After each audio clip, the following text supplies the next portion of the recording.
เอาก็สบายดีเนาะมื้อนี้เนาะพวกเรามาสัมภาษณ์กับแม่ตู้อยู่ทางเมืองคูนเนาะอยากให้เพิ่นแนะนำชื่อเนาะแม่ตู้ชื่อหยังเนาะ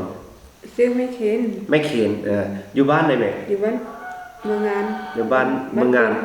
เดี๋ยวทางแขกเชียงขวางเฮาเนาะก่อนที่จะมากินแฮปปี้วันแม่เป็นพยาธิเนาะเป็นเบาหวาน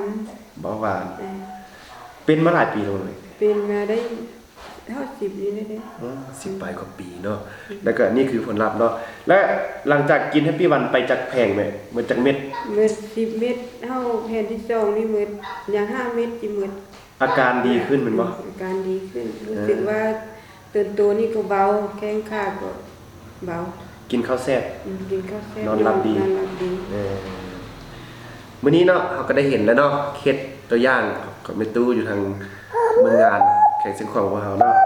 นี่ก็ฝากให้ทั้งคนที่เป็นพยาธิเบาหวานเนาะได้นำกินได้เป็นบ่แม่ก็ขอขอบใจเนาะ